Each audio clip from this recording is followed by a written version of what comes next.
Greetings, this is Warren Tash from the Angeles Chorale. I recently had the opportunity to sit with Maestro Sutton and discuss our upcoming concert. Please enjoy this with me.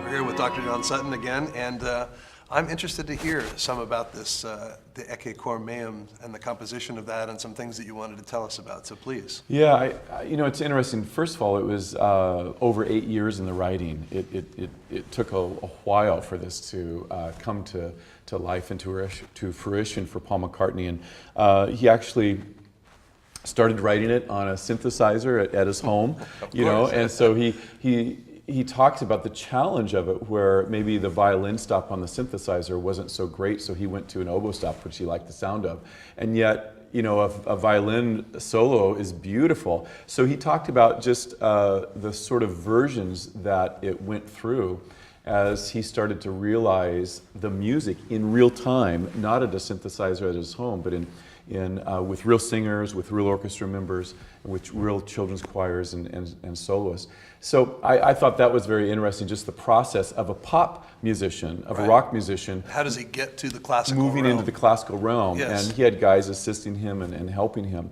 But a powerful expression. And he wrote down one thing that I thought was remarkable in its communication. He said, I may not be able to tell you everything I feel, but you'll be able to feel it when you hear my music. Wow. And he said, that I can't put everything I feel into words, but if you listen to my music, you're going to feel what I feel.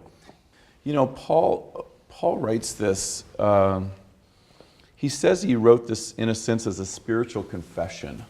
Wow. And not religious. And he doesn't want to get into the realm of religion, and he talks about how that's not really his thing at all, but spiritual, even in the way that Let It Be became, for many people, a spiritual anthem, not just a rock song, even though it has nothing to do with the Virgin Mary. Mary was his mother's name, and so, but he says for him, this sort of crosses over into that spiritual realm, and he's excited about that. Well, all music does in my mind. Yeah. But I think that this, you're right.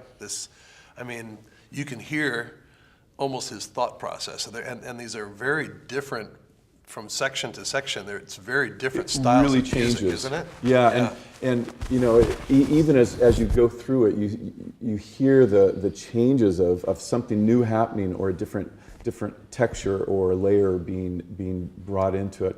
I think one of the things that touched me the most as I did some research on this was that he started the composition as a commission for Magdalen College at Oxford, and they were building a new concert hall. Right. And he was asked to write something in the spirit of Handel's Messiah. Right. And so sounds like a good gig, right? Yeah. And he at first really was put off by it, not in the sense that he didn't want to do it, but just why would they ask me, and could I do this? And then they realized that they'd asked him because they wanted something different. They didn't want Handel's Messiah, they wanted something different. They wanted Paul's Messiah. Yeah, right? and he thought he could do something. Wow.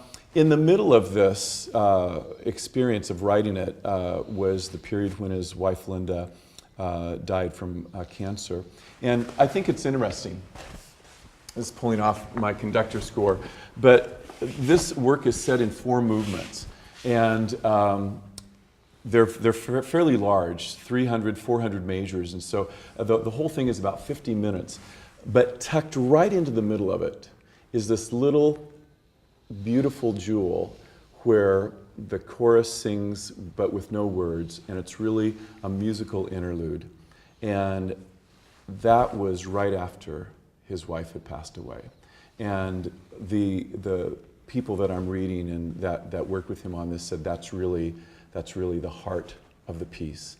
And it's unique to me that not only musically is it the heart, but it's placed right in the center of the piece. Right. So I think those that come to the concert are going to have a great time with the Beatles music, and we're going to do some sing-alongs. How can you not let people sing along on All You Need Is Love and Yellow Submarine and Hey Jude? They probably would do it if you asked them not to. Exactly. So let's just get them there. Sing That's it. right. But I think you're also going to hear some amazing, beautiful melodies and tunes that Paul McCartney wrote at a very important time in his life and a very challenging time. And I think, finally, just that, what could have even stopped this composition rather than it being a stumbling block, became a building block. And a lot of that music and that passion we hear and experience in this music. It's exciting to me to learn it so we can get to that point and see how he worked through it, right, to get on to the next thing.